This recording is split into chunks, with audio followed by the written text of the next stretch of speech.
Budget को लेकर के बीजेपी का मेगा प्लान। बीजेपी के सांसद अपने लोकसभा क्षेत्र में बताएंगे बजट की खूबियां। 5 से 6 फरवरी को बीजेपी सांसद क्षेत्र की जनता से करेगी बात। अब देखिए बीजेपी का ये मेगा प्लान तैयार हो गया। बजट की क्या कुछ खूबियां हैं ये गिनवाने के लिए जो बीजेपी है वो दिल्ली में सभी क्षेत्रों में जाकर के उनके कार्यकर्ता और सांसद लोगों के बीच बजट की खूबियां रखेंगे, बताएंगे कि क्या कुछ खास और क्या कुछ अच्छी खबर बजट को लेकर के आम जनता के लिए। 5 और 6 फरवरी को बीजेपी सांसद क्षेत्र की जनता से इसी विषय पर बात करेंगे और सारी खूबियां वो जनता के बीच में रखते नजर आएंगे। अहम खबर आप तक दिल्ली से पहुंचा रहे हैं, जहां पर बीजेपी का मेगा प्लान बजट को लेकर के तैयार हो गया है। बीजेपी के सांसद अपने लोकसभा क्षेत्र में बजट की सारी खूबियां बताते नजर आएंगे। 5-6 फरवरी को बीजेपी सांसद क्षेत्र की जनता से इस विषय पर बात करेंगे, संवाद करेंगे और हर किसी तक बजट की जो भी खूबियां हैं वो पहुंचाते नजर आएंगे। जब से और इसी विषय पर तमाम जानकारी के साथ हमारे संवाददाता अजय चौहान हमारे साथ फोन लाइन पे जुड़ गए हैं। अजय, किस तरह से तैयारी की गई है बीजेपी की और ये जो जनता के बीच जाकर के ये संवाद करने का मेगा प्लान तैयार हुआ है, किस तरह से इस पर काम करती नजर आ रही है बीजेपी? सीमा, देखिए, अगर बात कर रहे हैं यूपी चुनाव की, तो यूपी चुनाव के सांसदों को अब से सिर्फ एक साल पहले ही प्रधानमंत्री नरेंद्र मोदी ने सभी को गाइडलाइन जारी की थी अपने जिले और अपने क्षेत्र में जाकर के। जो सांसद हैं वो कमान समान है और अपने काम के बारे में, विकास के बारे में और देश के बारे में बताएं कि बिल्कुल अजय, क्योंकि बजट को देखिए, यहाँ पर बजट को लेकर के बीजेपी बात करती नजर आ रही है। बजट में क्या कुछ खूबियां हैं ये दिल्ली में जनता के सामने रखती नजर आएंगी। बिल्कुल सीमा, वहीं हम आ रहे हैं क्योंकि देखिए जिस तरीके से बजट इस बार जो आया सामने और रखा गया, क्योंकि देखिए जीडीपी जो देश की है वो 9.2 रहा है। जो रोजगार की बात है, जो विकास की बात है, जो प्रधानमंत्री आवास की बात कहें या वंदे भारत मेट्रो की बात कहें, राजमार्ग की बात कहें, तो देखिए उन्होंने सीधा कहा प्रधानमंत्री मोदी अपने जो सांसद, सभी सांसद अपने क्षेत्र में आए और अपने विधायक के समर्थन में जो हमने कार्य किया है, जो हमने विकास किया है, जो लोगों के बीच जाएगा, जो नौकरियों की बात कही गई कि हमें कितना बड़ा टारगेट लेके इसको चलना है। तो देखिए कहीं सांसद जब वहाँ रहता है तो सांसद के गढ़ में आता है कि वो उसकी जनता कैसी है, तो सांसद उसको गाइडलाइन करेगा। तो विधायक का जो सिस्टम होता है, जो विधायक छवि होती है वो सामने आता है, क्योंकि विकास दिखाना बहुत जरूरी है। विकास जो मॉडल है भारत का, जो उत्तर प्रदेश का जो मॉडल एक बनाया गया है वो अलग से, क्योंकि योगी आदित्यनाथ की अगुवाई में जिसमें 5 साल में कार्य किया गया, तो वो कहीं ना कहीं एक अलग देखने की, क्योंकि हर किसी को पता है वहाँ पे विकास किया गया है, क्राइम खत्म किया गया, तो कहीं ना कहीं ऐसे मुद्दे हैं जो सांसद वहाँ पे प्रचार करेंगे। चलिए अजय, आपका बहुत शुक्रिया तमाम जानकारी यहाँ साझा करने के लिए। तो हमारे संवाददाता दिल्ली से अजय चौहान जुड़े थे, जिन्होंने बताया किस तरीके से बीजेपी का ये मैप तैयार है और किस तरीके से बीजेपी बढ़ चढ़ कर जनता तक ये खूबियां पहुंचाती नजर आई।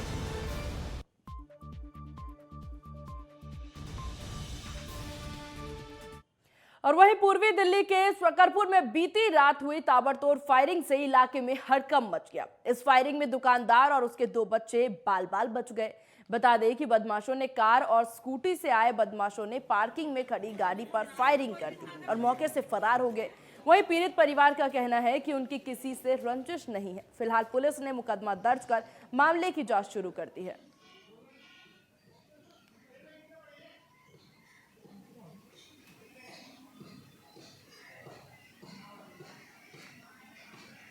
तो पूर्वी दिल्ली से खबर सामने आ रही है, जहां पर अब पुलिस जो है वो मुस्तैदी से इस पर संज्ञान लेते हुए अपने जो पूरे मुकदमे हैं दर्ज करके जांच पड़ताल शुरू कर दी गई। पूरा मामला दिल्ली का है, जहां शकरपुर में बीती रात ताबड़तोड़ फायरिंग हुई, जिसके बाद से बदमाश वहां से फरार हो गए। हालांकि जो पीड़ित परिवार है उनका यही कहना है कि उनका किसी से कोई भी रंजिश नहीं था, किसी तरह की कोई झगड़े नहीं थे, लेकिन इसके बावजूद भी इस तरह की घटना यहां पर हुई है। तो ऐसे में प्रशासन को सतर्क होने की बहुत जरूरत है, क्योंकि शकरपुर की अगर बात की जाए कि वो ऐसा इलाका है जहां पर घनी आबादी वहां रहती है और ऐसे में आम जनता को इस तरह की ताबड़तोड़, और दिल्ली एक महानगर है, महानगर में अगर इस तरह की स्थिति देखी जाएगी तो ऐसे में आम जनता में काफी डर का माहौल देखने को मिलेगा। तो बहुत जरूरी हो जाता है कि प्रशासन व्यवस्था, पुलिस प्रशासन यहाँ पर काफी मुस्तैद रहे और सजगता से काम करती नजर आए। हालांकि दिल्ली सरकार द्वारा यही दावे किए जाते हैं कि सुरक्षा के तमाम इंतजाम किए जा रहे हैं। यहां पर देखने को मिल रहा है किस तरीके से जो बदमाश हैं उनकी बुलंदगी यहां बढ़ती नजर आ रही है। बेखौफ बदमाश रात को आते हैं और ताबड़तोड़ फायरिंग करते नजर आते हैं। ऐसे में दुकानदार और जो उनके बच्चे हैं वो बाल बाल इससे बचे हैं और इसके साथ ही अब पुलिस ने मुकदमा दर्ज करके बदमाशों की तलाश शुरू कर दी। हालांकि अब देखने वाली बात होगी कि कब तक ये बदमाश पकड़े जाते हैं, लेकिन फिलहाल सवाल यही कि प्रशासन इस वक्त मुस्तैद क्यों नहीं था। इस तरह की घटना, वो भी रात के समय पर इस तरह की घटना को अंजाम दिया जा रहा है, तो ऐसे में प्रशासन को सजग रहना चाहिए था पहले से ही। इस तरह की घटना ना हो, इसके लिए क्या कुछ और नए नियम बनाए जाएंगे, ये देखने वाली बात होगी। इधर हरियाणा पुलिस ने मोहन गाजन इलाके में द्वारिका पुलिस के साथ मिलकर 12 करोड़ की हेरोइन जब्त की है। इसके साथ ही पुलिस ने 3 लड़कियों को हिरासत में लिया। बताया जा रहा है कि इन लड़कियों पर धमकी और ठगबाजी के मामले दर्ज थे। पुलिस ने इनके पास से हेरोइन जब्त की। बता दें कि पकड़ी गई हेरोइन करीब 1300 ग्राम की है, जबकि अंतर्राष्ट्रीय बाजार में करीब 12 करोड़ रुपए की कीमत है इसकी।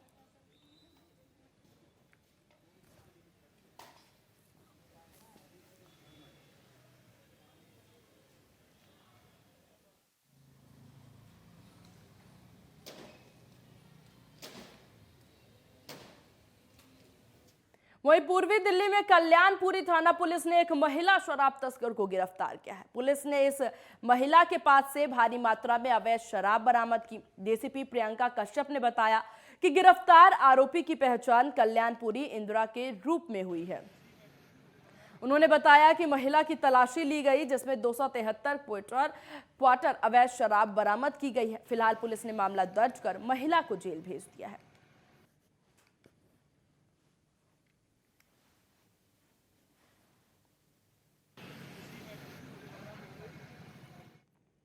इधर पूर्वी दिल्ली के लक्ष्मी नगर इलाके में बदमाशों ने युवक की गोली मारकर हत्या कर दी। घटना के बाद आरोपी मौके से फरार हो गया।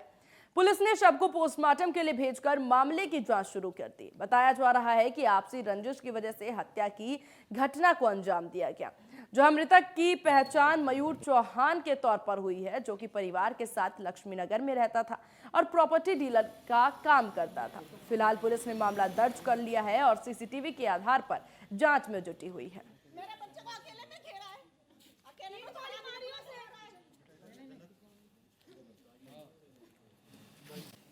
पूरी घटना हुई थी मेरा बच्चा अपनी दोस्त के यहाँ था, उसकी मम्मी का बर्थडे था जी, उसमें सेलिब्रेट कर रहा था। उसने पूरा फोन बुला मेरे बच्चे को नीचे बुलाया है जी जी और धोखे से मेरे 20-25 लड़के थे उसके साथ जी। उसने धोखे से मेरे बच्चे को मारा।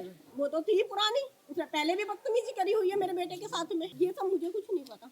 वो बदमाश है, उसका पूरा घर बदमाश है, वो कई जगह गोलियां चला चुका है। पूर्वी दिल्ली के लक्ष्मी नगर इलाके में कल रात उस वक्त सनसनी फैल गई जिस वक्त एक युवक पर ताबड़तोड़ फायरिंग की जाती है। वारदात है लक्ष्मी नगर इलाके की, रात 11:15 बजे के आसपास बताई जा रही है।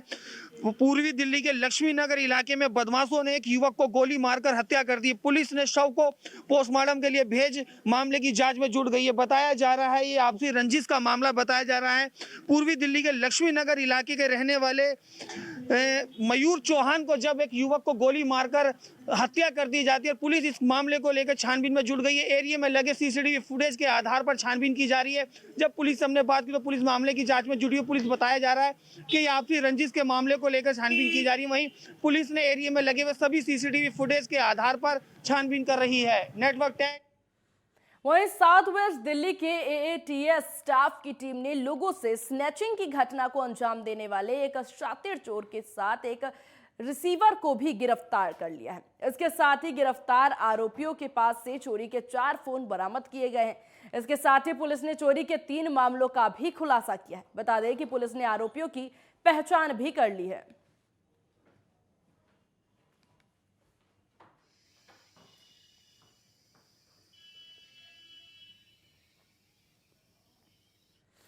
इधर सेवा सिंह बाली ने नई दिल्ली में विशेष पुलिस अधिकारियों की मांग को लेकर के विरोध प्रदर्शन किया। All India voice of puller people के अध्यक्ष और आम आदमी ट्रेड यूनियन पार्टी कार्यकर्ता के साथ आज नई दिल्ली में जम्मू कश्मीर प्रशासन के खिलाफ विरोध प्रदर्शन किया गया।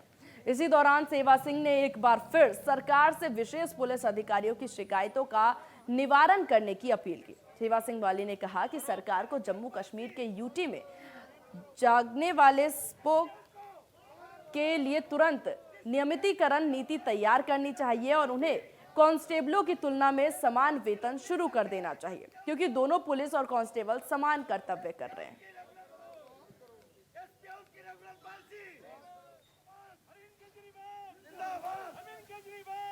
भाई और बहनें जो अपनी ड्यूटियां सर अंजाम दे रहे हैं, जिनमें कुछ डिसंगेज एसपीओज हैं और कुछ को रिटायर किया गया है विदाउट रिटायरमेंट बेनिफिट, उसके लिए हमने कल देश के प्रधानमंत्री साहब को एक मेमोरेंडम दिया है और देश के होम मिनिस्टर साहब को भी एक मेमोरेंडम दिया है, जिसमें हमने ये मांग की है कि जो काफ़ी अरसे से हम आवाज़ को बुलंद कर रहे हैं, उसमें सबसे पहला मुद्दा हमारा ये है कि जम्मू कश्मीर लद्दाख के अंदर जितने भी एसपीओज हमारे भाई और बहनें जो सर्विस कर रहे हैं, उनकी रेगुलर पॉलिसी फ्रेम हो जानी चाहिए जल्द अज जल्द, और उनकी सैलरी कांस्टेबल के बराबर होनी चाहिए। दूसरा मुद्दा हमारा जो डिसंगेज एसपीओज हैं, उनकी वेरिफिकेशन करके, जिसमें ऑलरेडी होम मिनिस्टर साहब ने 2 बार लिखा भी है और कल हमने एक बार फिर उनसे गुहार लगाई है कि उनको बहाल किया जाए। निगम के चुनावों को देखते हुए उत्तरी दिल्ली नगर निगम के बजट में लोगों को बड़ी राहत मिल सकती है। इस बार निगम दिल्ली के लोगों पर कोई नया टैक्स लगाने के मूड में नहीं है। बजट में इस बार हाउस टैक्स के अंदर लोगों को बड़ी राहत मिल सकती है।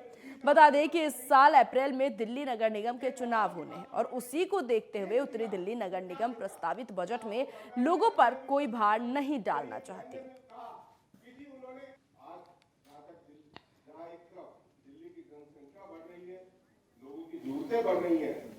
देखो, हमारे पास बहुत ही एमसीडी में पिछले 5 साल से सीमित साधन थे। केजरीवाल सरकार हर तरह से एमसीडी को फेल करने के लिए जो हमारी पेमेंट्स थी वो उन्होंने कट कर रखा है। 13,000 करोड़ रुपया केजरीवाल सरकार ने दिल्ली नगर निगम को देना है। इसके अलावा हमारे सेकंड क्वार्टर में भी इस साल भी इन्होंने 370 करोड़ रुपया हमारा कट कर दिया। इतना सीमित साधन होने के बावजूद भी दिल्ली नगर निगम, उत्तरी दिल्ली नगर निगम सेवा में हम लोग सेवारत हैं और हमने किसी भी तरह का कोई टैक्स नहीं बढ़ाया और हमने भी कई ऐसे नए प्रोजेक्ट लेकर आए हैं जिसमें जो हमारी जनता के लिए वो बहुत ही लाभकारी हैं। इसलिए मैं तो आपको यही अश्योर करता हूँ कि इतनी सीमित साधन के 24 घंटे में कोरोना के 2,668 नए केस सामने आए। 24 घंटे में 13 लोगों की मौत दर्ज की गई है। 3,895 लोग कोरोना से ठीक होकर के अपने घर वापसी कर चुके हैं। वहीं सक्रिय मामलों की अगर बात की जाए तो उसकी संख्या 13,630 हो गई है। अहम खबर आप तक पहुंचा रहे हैं दिल्ली से, जहां 24 घंटे में कोरोना के 2,668 मामले यहां सामने आए हैं। साथ ही साथ यहां पर 24 घंटे में 13 लोगों की मौत भी दर्ज की गई है कोरोना से। 3,895 लोग डिस्चार्ज हुए हैं और सक्रिय मामलों की संख्या 13,630 इस वक्त दर्ज की गई है। अहम खबर दिल्ली से आपको बता रहे हैं, जहां कोरोना के मामलों को लेकर के ये नई जो आंकड़े हैं, नए आंकड़े सामने आए हैं। जहां 24 घंटे में जो मामले बताए जा रहे हैं वो 2,668 बताए जा रहे हैं, नए मामले हैं ये।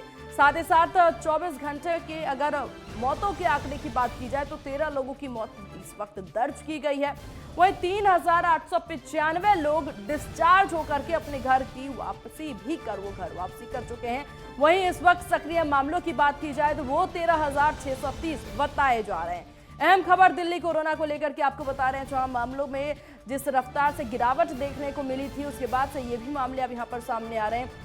हालांकि दिल्ली में ये कहे जा रहे थे कि मामलों को काबू किया गया है, रफ्तार में कमी आई है कोरोना का, और इसी के मद्देनजर कई छूट भी दिए जा रहे थे।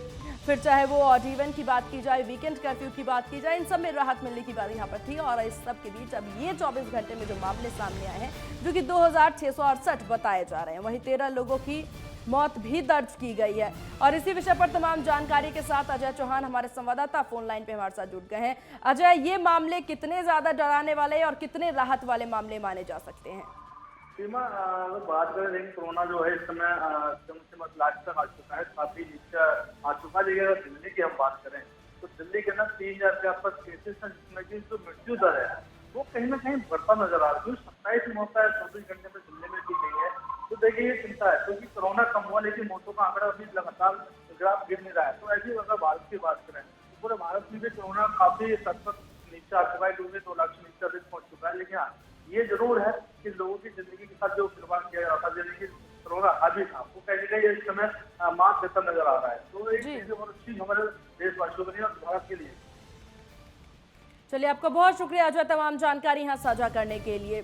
तो जिस रफ्तार से कोरोना के मामले यहाँ देखे जा रहे हैं, ये ज्यादा चिंता का विषय ना बने, इसी पर सबकी नजर टिकी रहेगी। वहीं दूसरी तरफ बारिश और घने कोहरे ने देश के कई राज्यों में ठंड बढ़ा दी है। बारिश के बाद मैदान से लेकर के पहाड़ तक ठंड का प्रचार जारी है। वहीं मौसम विभाग ने कल भी भारी बारिश होने की चेतावनी दर्ज की है। मैदान से लेकर पहाड़ तक ठंड प्रचंड, दिल्ली से बिहार तक घने कोहरे की दोहरी मार, बर्फ से ढके पहाड़, बारिश से कई राज्यों का बुरा हाल। दिल्ली यूपी से लेकर मैदानों तक ठंड का प्रकोप जारी है। दिल्ली समेत देश के कई राज्यों में मौसम ने एक बार फिर से करवट ले ली है। सुबह से दिल्ली एनसीआर उत्तर प्रदेश के कई जिलों में बारिश हो रही है, जिससे मौसम में कड़क और ठंड बढ़ गई है। राष्ट्रीय राजधानी दिल्ली समेत समूचे उत्तर भारत में अभी भी ठंड खत्म नहीं हुई है। यहाँ ठंड से लोगों का बुरा हाल है।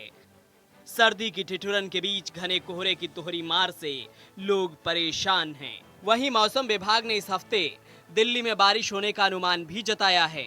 माना जा रहा है कि इसके बाद मौसम में ठंड और बढ़ सकती है।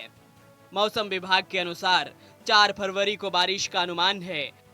मौसम विभाग ने भारी बारिश को लेकर अलर्ट भी जारी किया है। मौसम विभाग के मुताबिक दिल्ली, पंजाब, राजस्थान, उत्तर प्रदेश, हरियाणा, बिहार में घना कोहरा छाया रहेगा, जिसके चलते अमृतसर, लखनऊ और गोरखपुर में विजिबिलिटी 25 मीटर तक पहुंच गई है। वहीं दिल्ली, चंडीगढ़, बरेली, बहराइच, वाराणसी और पटना में 50 मीटर तक विजिबिलिटी दर्ज की गई है। घने कोहरे के बीच लोगों को काफी परेशानियों का सामना करना पड़ रहा है। वहीं विजिबिलिटी कम होने से वाहनों की रफ्तार भी थम गई है। उत्तर भारत के मैदानी इलाकों समेत पहाड़ी इलाकों में भी सुबह से मौसम खराब है। उत्तराखंड के देहरादून, हरिद्वार, नई टिहरी समेत अन्य कई इलाकों में तेज बारिश हो रही है।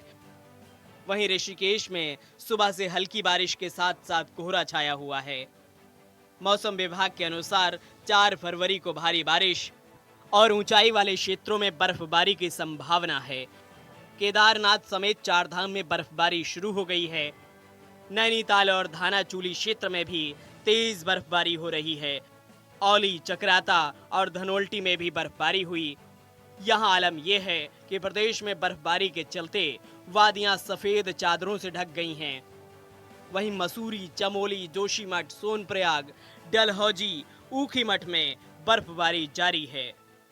बर्फबारी के बाद पर्यटक उत्तराखंड का रुख कर रहे हैं। जैसे बर्फ पड़ने से तो दिक्कत भी काफ़ी है और लाभ भी बहुत है। जैसे हमारी फसलों के लिए तो बहुत लाभदायक है। जैसे पशुओं के लिए जैसे घास, ये पत्ती वाली घास लाते हैं हम जंगल से, तो पेड़ पूरी तरह से बर्फ से ढक चुके हैं। यूपी, उत्तराखंड से लेकर हिमाचल तक ठंड की मार से लोग परेशान हैं। तो वहीं बारिश और बर्फबारी ने भी इलाके में ठंड और बढ़ा दी है। जहां बारिश के चलते दिल्ली, यूपी में लोगों को परेशानी का सामना करना पड़ रहा है, तो वहीं पहाड़ी इलाकों में बर्फबारी के चलते पर्यटकों के चेहरे गुलजार हो गए हैं। Bureau report, network 10।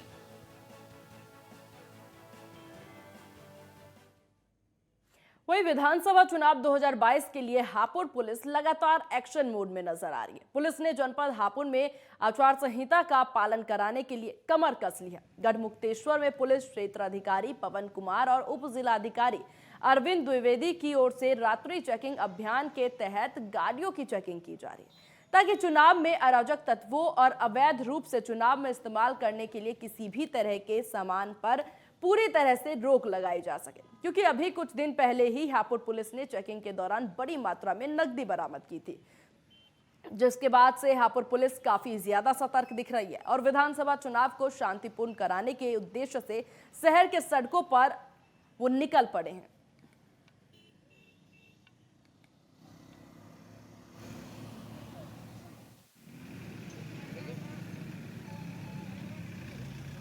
ये चेकिंग अभियान मेरे और सीओ गढ़मुक्तेश्वर के साथ हम लोग कर रहे हैं, एफएसटी और एसएसटी टीम के साथ। ये चुनाव के दृष्टिगत है कि अवैध कहीं कैश ट्रांसपोर्टेशन न हो रहा हो, अवैध कोई मदिरा ट्रांसपोर्टेशन न हो रही हो, इसके दृष्टिगत हम लोग जो है रैंडम चेकिंग कर रहे हैं कि इस तरह की कोई गतिविधियां अगर आती हैं तो तत्काल हम लोग उस पर कार्रवाई करेंगे और आचार संहिता के नियमों के तहत हम लोग उसको अनुपालित कराएंगे। इस समय मौजूद हैं हम जनपद हापुड़ के राष्ट्रीय राजमार्ग 9 पर और आदर्श आचार संहिता लागू होने के बाद जो है हापुड़ पुलिस प्रशासन लगातार मुस्तैदी के साथ जो है चेकिंग अभियान जारी है। मैं आपसे कहूँगा, आप देख सकते हैं तो तस्वीरों के माध्यम से लगातार यहाँ जो पुलिस प्रशासन है संदिग्ध तरीके से आने जाने वाली जो गाड़ियाँ हैं उन पर निगरानी की जा रही है और जो गाड़ियाँ हैं उनको रोककर उनकी गाड़ियों की तलाशी ली जा रही है, उनके बैग वगैरह भी चेक किए जा रहे हैं ताकि किसी प्रकार का कोई अवैध असला ना हो, शराब ना हो या गैस की कोई किसी तरीके का कोई गैस ना हो। तो कहीं ना कहीं तक आने वाले पहले चरण में जो 10 फरवरी को यहाँ चुनाव होना है तो उसको लेकर पुलिस प्रशासन बिल्कुल भी सतर्कता के साथ यहाँ पर ड्यूटी कर रहे हैं ताकि कोई चुनाव में किसी प्रकार की चूक ना होने पाए और कोई भी किसी प्रकार की कोई दिक्कत ना हो पाए। वहीं अगर बात करें तो चुनाव बूथ बनाए गए, चुनाव बूथों पर भी हापुड़ प्रशासन की संपूर्णता नजरें बनी हुई हैं। कैमरा पर्सन सोनू के साथ राजकुमार शर्मा, नेट बदलैंड हापुड़। इधर मथुरा कोशी कला पेग गांव के प्रधान रामवीर की हत्या के आरोपी को पुलिस ने गिरफ्तार कर लिया है। दरअसल कोकिला वन मोड़ पर पुलिस और बदमाशों के बीच मुठभेड़ हुई जिसमें रामवीर प्रधान हत्याकांड का एक आरोपी गोली लगने से घायल हो गया। पुलिस उसे इलाज के लिए अस्पताल ले गई और वहीं पुलिस मुठभेड़ के दौरान अंधेरे का फायदा उठा करके भागे बदमाशों की तलाश में जुट गई है।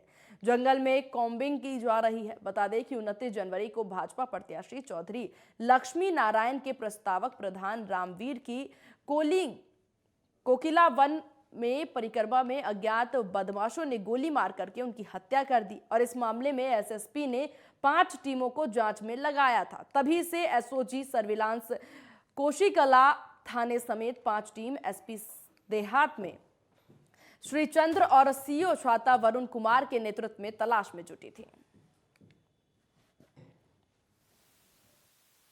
ये थाना कोसी कला में बटेन गेट के पास जावकट के पास पुलिस द्वारा एक मुठभेड़ की घटना कारित हुई है। विगत कुछ दिनों पूर्व थाना कोसी कला में दिन दहाड़े गोली मारकर हत्या किए जाने की घटना कारित हुई थी, जिसके संबंध में एक अभियुक्त की सूचना आज पुलिस को मुखबिर से प्राप्त हुई थी। थाना कोसी कला की police, SOG team, surveillance team और इंस्पेक्टर हाईवे अपनी पूरी टीम के साथ उपयुक्त बदमाश की घेराबंदी करने का उन लोगों ने प्रयास किया, जिसके परिणाम स्वरूप बदमाश ने पुलिस टीम पर फायरिंग करी। पुलिस में आत्मरक्षा पर पुलिस ने भी क्रॉस फायरिंग करी, जिसके परिणाम स्वरूप बदमाश के बाएं घुटने में गोली लगी है। बदमाश को उपचार हेतु स्थानीय कोसी कला की सीएचसी में दाखिल किया गया है। अग्रिम विधिक कार्रवाई पुलिस द्वारा की जा रही है।